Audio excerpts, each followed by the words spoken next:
أعوذ بالله من الشيطان الرجيم.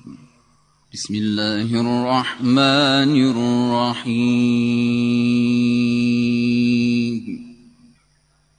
يا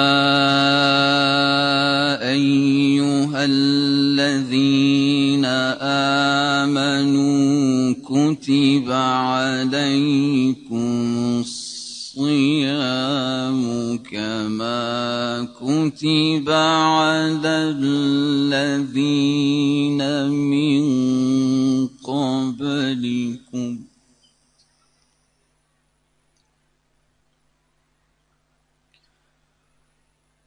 كتب عليكم الصيام كما كتب على الذين من قبلكم لعلكم تتقون.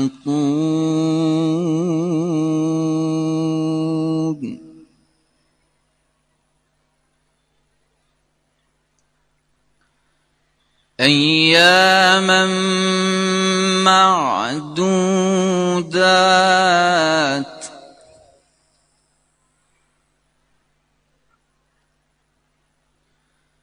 فمن كان منكم مريضا أو على سفر فعدة من أيام أخر. صدق الله العلي العظيم. اعوذ باللہ من الشیطان الرجیم. بسم اللہ الرحمن الرحیم. الحمد للہ رب العالمین.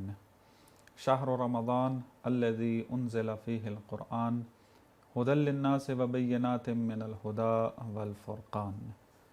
خداوند منان کے لاکھ لاکھ شکر گزار ہیں کہ خداوند متعال نے ہمیں دوبارہ توفیق نصیب فرمائی کہ ماہ رمضان کی برکتوں سے استفادہ کر سکیں اور ایسے مطالب بیان کر سکیں کہ جو ہم سب کے لیے اور آپ سب کے لیے نجات اور سعادت کا سبب بنے. جیسا کہ آپ کو معلوم ہے کہ ہم اس سیشن کے اندر تربیتی و تزکیے کے اعتبار سے جو مطالب ہوتے ہیں، مسائل ہوتے ہیں، ان پر ڈسکس کرتے ہیں.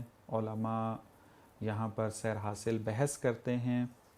ایک موضوع کے جو آپ کی خدمت میں پیش کیا جا رہا تھا گناہ کے حوالے سے کہ گناہ کیوں کرتا ہے انسان، اس کے عوامل و اسباب کیا ہیں، گناہ کی حقیقت کیا ہے، اس قسم کی بحثیں شروع کی تھی اور ان میں بعض سوالات کے جوابات دیے جا چکے ہیں. اسی تسلسل کو جاری رکھنے کے لیے ہم نے دعوت دی ہے جناب آغا جمشید علی صاحب کو اور اسی طریقے سے آغا نوید حسین مطہری صاحب کو کہ آپ دونوں کو خوش آمدید کہتے ہیں کہ آپ دوبارہ تشریف لائے اور اس پروگرام کو آگے تسلسل دے رہے ہیں. آغا نوید، ہم آپ سے پروگرام کا آغاز کرتے ہیں. گناہ کے حوالے سے بات چل رہی تھی ہماری. گناہ کیوں کرتا ہے انسان، اس پر تقریباً ہماری گفتگو اچھی ہو گئی تھی. آج جو اہم ترین سوال ہے اس حوالے سے وہ یہ ہے کہ اب انسان نے گناہ کر لیا، ایک انسان گناہ گار بن گیا، تو اب اس گناہ گار کے ساتھ رویہ کیسا اختیار کیا جائے تاکہ یہ انسان جو ہے وہ تربیت کی طرف بڑھ سکے، اپنی گناہ کی طرف متوجہ ہو سکے اور اس قسم کے جو جی بسم اللہ الرحمن الرحیم وبہ نستعین. گناہ شناسی کے مباحث میں بہت ہی اہم بحث ہے اور ایک اہم مسئلہ ہے کہ ایک گناہ گار کے ساتھ کیسا سلوک، کیسا رویہ رکھا جائے. آپ دیکھتے ہیں ہمارے معاشرے میں کبھی حد سے زیادہ افراط کی حد میں برخورد کی جاتی ہے تو کبھی تفریط، بہت ہی نیچے کے مرحلے کی رویہ اور سلوک رکھا جاتا ہے. یہاں پر ہم یہ دیکھنا چاہیں گے کہ روایات میں معصومین کی جو تعلیمات اور وصایا ہیں ان کی روح سے اگر ایک شخص گناہ کرتا ہے تو اس کے ساتھ کیسا سلوک رکھا جائے. کچھ مراحل میں اس بات کو بیان کروں گا، 2-3 نکات کے ذیل میں. کہ سب سے پہلا مرحلہ یہ ہے کہ انسان جب اس طرح کے شخص کو دیکھے تو اس کی ملامت نہ کرے، اس کی سرزنش نہ کرے، اس کو اس کے گناہ کی وجہ سے ٹوکے مت، کیونکہ اس کا کوئی مثبت نتیجہ نکلنے والا نہیں ہوتا، بلکہ اس کے دو برے نتیجے نکلتے ہیں۔ ایک تو ممکن ہے کہ خود اس گناہگار کے وجود کے اندر اور شدت ایجاد ہو، لجاجت ایجاد ہو اس گناہ پر۔ دوسرا یہ کہ جیسے کہ روایات سے بھی یہ چیز واضح ہے کہ منقول ہے حدیث میں کہ من عیّر مؤمنا بذنبہ لم یمت حتی یرکبہ، کہ اگر کسی شخص نے کسی مومن کی اس کے گناہ کی خاطر ملامت کی، اس کی سرزنش کی، تو یہ نہیں مرے گا مگر یہ کہ وہ اسی گناہ میں مرتکب ہوگا، مبتلا ہوگا۔ تو یہ سب سے پہلا مرحلہ ہے کہ انسان اس طرح کے افراد کے ساتھ جب برخورد کرتا ہے تو ملامت نہ کرے، ان کو ٹوکے نہ۔ پھر جیسا کہ نہج البلاغہ میں امیر المومنین نے بھی اسی مطلب کو ایک اور رخ سے بیان کیا، امام نے ایسے افراد کی کہ جو گناہگار سے برخورد کرتے ہیں، ملاقات کرتے ہیں، ان دوسرے افراد کو دو قسموں میں تقسیم کیا ہے۔ بعض وہ لوگ ہیں کہ جو خود پاک دامن ہوتے ہیں، خود انہوں نے گناہ نہیں کیا ہوتا، یہ جو پاک دامن ہے ایک گناہگار سے مل رہا ہے، اس کا کیا رویہ ہونا چاہیے؟ یہاں پر امیر المومنین جو فرماتے ہیں کہ ان یرحموا اہل الذنوب والمعصیہ، کہ یہ لوگ جو خود پاک دامن ہیں جب ان کا سامنا ہو کسی گناہگار کے مقابلے میں تو یہ ان کے ساتھ ترحم سے پیش آئیں، مہربانی سے پیش آئیں، دل سوزی سے پیش آئیں۔ پھر آگے امام فرماتے ہیں کہ وہ لوگ کہ جو خود گناہوں میں مبتلا ہیں، اگر وہ اپنے مومن بھائی کی غیبت کرتے ہیں یا ان کی ملامت کرتے ہیں ان کے گناہ کے سبب، تو وہاں پر امام خداوند متعال کی صفت ستاریت کو ان کو یاد دلاتا ہے کہ اما ذکر موضع ستر اللہ علیہ من ذنوبہ، کہ کیا ان کو خدا کی ستاریت یاد نہیں ہے کہ وہ خدا کے جس نے ان کے گناہ چھپا دیے ہیں، یہ آ کر دوسرے کے گناہ کو فوکس کرتے ہیں اور اسی کے اس گناہ کے ذریعے اس کی ملامت کر رہے ہیں۔ تو لہذا سب سے پہلا مرحلہ کہ انسان ملامت نہ کرے، سرزنش نہ کرے، ترحم سے پیش آئے۔ لیکن یہ جو ترحم سے پیش آنا ہے، اگر دیگر بعض روایات کی طرف مراجعہ کیا جائے تو معلوم ہوتا ہے کہ کیوں انسان دل سوزی کرے ایسے افراد کے ساتھ، کیونکہ روایات میں ملتا ہے کہ الذنوب الداء، یہ جو گناہ ہے یہ بیماری ہے۔ لہذا انسان جب گناہ کرتا ہے تو درواقع وہ روحانی اعتبار سے، معنوی اعتبار سے مریض ہو جاتا ہے۔ جیسے ہم عام جسمانی مریض کے ساتھ دلسوزی کرتے ہیں، اس کے معالجے کی طرف توجہ دیتے ہیں، لہٰذا یہاں بھی یہ جو روحی اعتبار سے مریض ہوا ہے انسان، اس کی ملامت نہ کریں بلکہ یہاں پر دلسوزی کریں، اور دلسوزی کا معنی یہ ہے کہ اس کے اس علاج کی طرف توجہ کریں کہ ہم کیا کریں کہ یہ شخص اس گناہ سے دور ہو، اس کی ہدایت ہو، اس کی تنبیہ ہو۔ تو یہ پہلا مرحلہ ہے۔ دوسرے مرحلے میں اس سے یہ بھی سوال ذہن میں آتا ہے کہ بس اگر ہم مہربانی کریں، دلسوزی سے پیش آئیں، تو بس اس کا مطلب یہ ہے کہ اس کو سزا نہ دی جائے، اس کی کوئی تنبیہ نہ کی جائے۔ تو اس حوالے سے اسلام نے بہت ہی دقیق اور اچھا برنامہ دیا ہے جو کہ امر بالمعروف اور نہی عن المنکر کا ہے، کہ معاشرے کے اندر جب آپ لوگوں کے درمیان رہتے ہیں تو نیکی کا امر کریں۔ معاشرے کے درمیان آپ جب گناہ کو دیکھتے ہیں، برائی کو دیکھتے ہیں، تو اس منکر کو دیکھتے ہی آپ اسی معاشرے میں لوگوں کو اسی گناہ سے، برائی سے روکیں۔ یہ جو گناہ سے روکنے کا عمل ہے، جو ایک فریضہ ہے تمام مسلمین پر، اس کے مراتب ہیں۔ سب سے پہلا مرحلہ کہ ملامت نہیں کرنی، دل سوزی کرنی ہے، لیکن دل سوزی کا مطلب یہ نہیں ہے کہ ہم سکوت اختیار کریں، خاموش ہو جائیں، نہیں، یہ بھی نہیں۔ اس مرحلے میں کیا کرنا ہے؟ سب سے پہلا مرحلہ یہ ہے کہ جیسے احادیث میں بھی ہے کہ انسان جب کسی منکر کو دیکھے، معاشرے میں کسی فرد کے گناہ کو دیکھے، تو ان یعلم اللہ من قلبہ انکار ہو، تو خداوند متعال اس کی قلبی نارضایتی کو جانے۔ یعنی یہ انسان جب کسی گناہگار کو دیکھے تو اس گناہ کو جب اس نے دیکھا تو یہاں سب سے پہلا مرحلہ یہ ہے کہ یہ قلباً ناراضی ہو اس سے، یہ ایک مرحلہ۔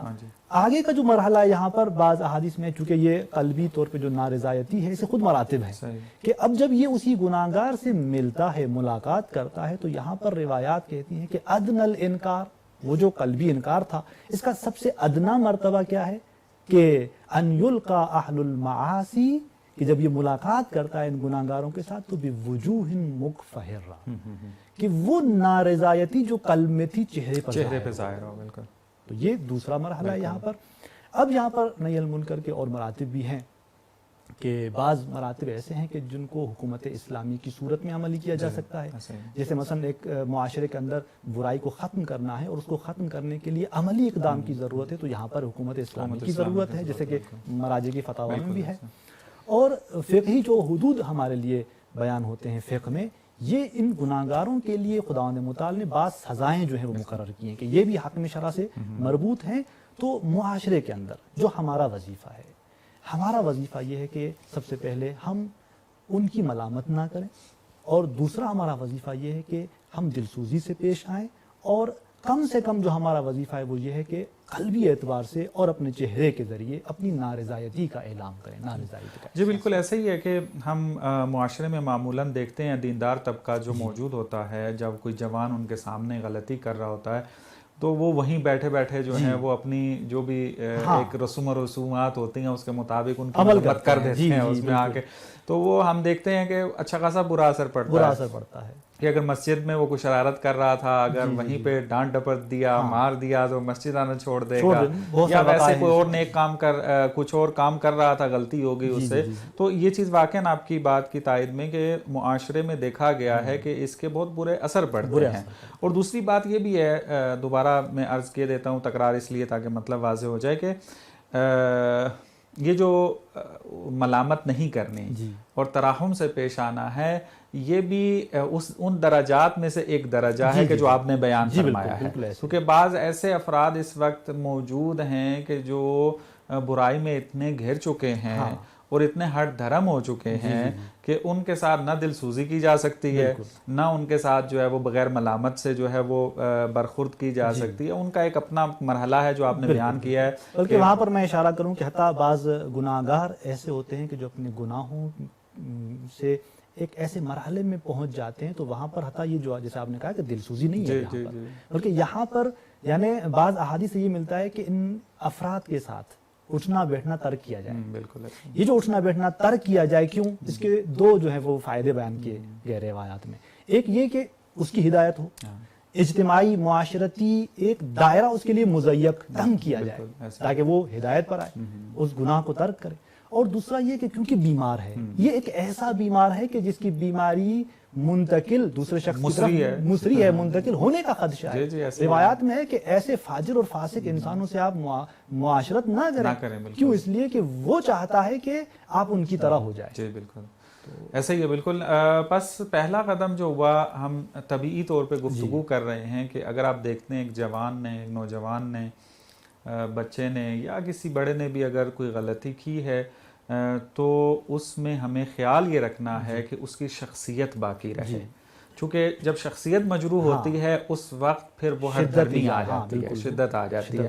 یعنی اس طرح ہم خلاصہ کر سکتے ہیں کہ اس کی شخصیت باقی رہے، آپ نے اس طریقے سے اس کو توجہ دلانی ہے گناہ کی طرف کہ تم نے غلطی کی ہے کہ اس کی شخصیت باقی رہے۔ ہاں اگر وہ پھر بھی متوجہ نہیں ہو رہا، پھر بھی گناہ میں مبتلا ہو رہا ہے، تو وہ مراحل جو آپ نے عرض کیے ہیں وہ اس میں آ جائیں گے۔ بہت شکریہ آغا صاحب۔ اسی بحث کو آگے بڑھاتے ہوئے اگلا سوال جو ہے گناہ کے بارے میں ایسا ہی ہے کہ اگر یہ گناہ استمرار پکڑ جائے، اس کو انجام دیتے رہے کوئی بندہ، یا مثلا ویسے معاشرے کے اندر ہو، تو اس کے اثرات جو انسان کی فردی زندگی میں اور اس کی معاشرتی و سماجی زندگی میں، آیا اثرات ہیں اس کے یا محدود ہے اس کی قلمرو؟ بسم اللہ الرحمن الرحیم۔ جی بالکل، یہ عالم جو اللہ نے ڈیزائن کیا ہے، یہ عالم اسباب و مسببات کا ہے، اور اس میں انسان کا جو بھی افعال انسان سے سرزد ہوتے ہیں، افعال، وہ اس کا اثرات ہوتے ہیں، اس کی اپنی زندگی پر اثرات ہوتے ہیں، حالانکہ حتیٰ کہ فقط اپنی زندگی پر نہیں بلکہ معاشرے پر بھی اثرات ہوتے ہیں، اور بعض روایات میں ملتا ہے کہ آنے والی نسلوں پر بھی اس کے افعال کے میں عمل انجام دوں گا، میرے فعل کا اثر میری بعد والی آنے والی نسلوں پر ہوگا۔ تو چونکہ یہ ایک وجودی چیز ہے اور ادھر سے اسباب و مسببات کا یہ عالم ہے، تو یہ سارے اثرات وہاں تک منتقل ہوں گے۔ آج ایک روایت میں پڑھ رہا تھا کہ امام علیہ السلام فرماتے ہیں، امام رضا علیہ السلام سے نقل ہے کہ اللہ تعالیٰ نے ایک نبی کو وحی فرمائی کہ میں نے اپنی رضایت اپنی اطاعت میں رکھ دی ہے، جو میری اطاعت کرے گا میں اسے اپنی رضایت دے دوں گا، اور جو میری نافرمانی کرے گا میں اسے 7 نسلوں تک اس کو مشکلات میں رکھوں گا۔ اب انہوں نے پوچھا کہ 7 نسلوں تک کیوں رکھیں گے، حالانکہ یہ اس کا گناہ ہے، اب 7 نسلوں تک؟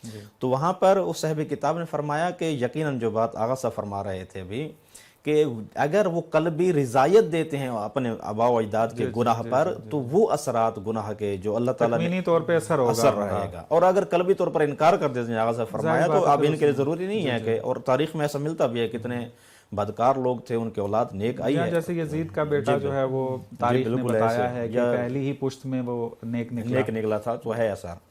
تو ان کے آثار ہیں۔ علامہ طباطبائی رحمۃ اللہ علیہ تفسیر المیزان میں فرماتے ہیں کہ اللہ تعالیٰ نے یہ جو قرآن میں فرمایا ہے وما اصابکم من مصیبت فبما کسبت ایدیکم یعفو عن کثیر، کہ جتنی بھی تمہیں مصیبتیں آتی ہیں، مشکلات آتی ہیں، بما کسبت ایدیکم ہے، تمہارے ہاتھوں سے کمائی ہوئی ہیں، اللہ کی طرف سے کوئی نہیں، اللہ کا کام ہے یعفو عن کثیر، اللہ درگزر کرتا رہتا ہے، معاف فرماتا رہتا ہے۔ یا ایک اور آیت میں اللہ نے فرمایا ظہر الفساد فی البر والبحر بما کسبت ایدی الناس، جو لوگ خود کماتے ہیں اس سے اس عالم میں سارا فساد برپا ہوتا ہے۔ اور ایک آیت اس کے بالمقابل، گناہ کے بالمقابل بھی اللہ نے فرمائی وَلَوْ أَنَّ أَهْلَ الْقُرَىٰ آمَنُوا وَاتَّقَوْا لَفَتَحْنَا عَلَيْهِمْ أَبْوَابَ الْبَرَكَاتِ، کہ ہم ان پر برکات کے دروازے کھول دیتے ہیں۔ تو یہ قرآن کے اندر اس اصل پر توجہ دی گئی ہے کہ اس عالم میں اگر تم چاہتے ہو خوشحالی کی زندگی گزاریں اور مشکلات و مصیبتوں سے بچ کر رہنا چاہتے ہیں تو اللہ کی اطاعت کریں، کیونکہ یہ اثرات ہیں۔ اور اگر تم دیکھ رہے ہو کہ تمہیں ایک مصیبت نے آ گھیرا ہے تو اس کے بھی تمہارے بما کسبت ایدیکم ہے۔ امام کاظم علیہ السلام سے اس بات کی تائید میں یعنی آپ دیکھیں کہ علماء اخلاق بھی بیان کرتے ہیں کہ انسان کا جو بھی عمل ہو وہ تکوینی تاثیر رکھتا ہے، انسان کی اپنے بدن، اپنے جسم، روح کے اندر بھی اور معاشرے میں بھی کہ جس کے اندر وہ زندگی گزار رہا ہے۔ اور اگر تھوڑی سی ہم اصطلاحی زبان استعمال کریں، اگر ملا صدرہ کہ ہم وہ تجسم اعمال والی اور حرکت جوہری والی جو ہے وہ بات کو جی بالکل اس کو مان لیں تو اس میں تو بہت زیادہ انسان جو ہے وہ اس قریب پہنچ جاتا ہے ان آیات اور ان روایات کی تفسیر کو، بالکل یقین تک پہنچ جاتے ہیں۔ اور اسی کی طرح جو اب فرما رہے تھے امام کاظم علیہ السلام نے فرمایا کہ کلما احدث العباد من الذنوب التي لم يكونوا يعملون، جب یہ نئے نئے گناہ انجام دیتے ہیں جو پہلے انجام نہیں دیے جاتے تھے تو پروردگار عالم کی جانب سے نئی نئی مصیبتیں ان پر آ جاتی ہیں۔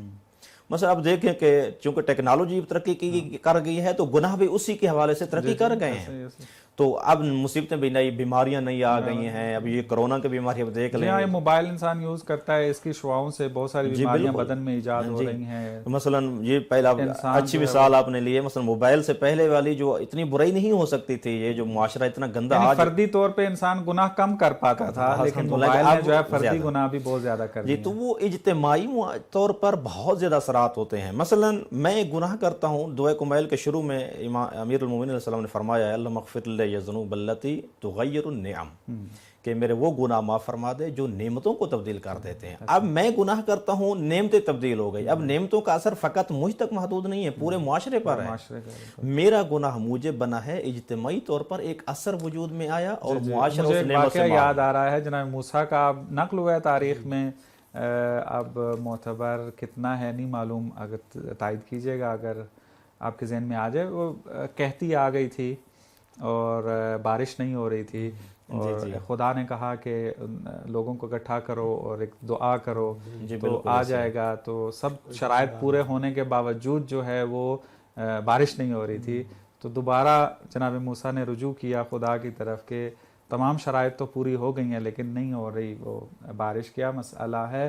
خدا نے کہا کہ اس جم میں ایک گناہ گار موجود ہے، جب تک وہ اس جم کے اندر اس اجتماع میں موجود رہے گا بارش نہیں آئے گی۔ وہ تغیر النعم والی بہت اچھی تفسیر ہے۔ جی بالکل، اسی مجھے یاد آیا کہ بارش سے یہ بھی امام رضا علیہ السلام سے روایت ہے کہ اذا کاذب الولات حبس المطر، جب حکمران لوگ جھوٹ بولنا شروع کر دیں گے معاشرے سے بارش روک دی جائے گی۔ اب دیکھیں یہ اجتماعی طور پر نقصان کرنے والا ایک فرد واحد ہے، جھوٹ وہ بول رہا ہے لیکن پورا معاشرہ، پورا ملک، پورا خطہ جو ہے نا اس کے اثر سے دوچار ہو رہا ہے۔ اور اسی روایت کے آخر میں ہے کہ اذا حبست الزکاۃ ماتت المواشی،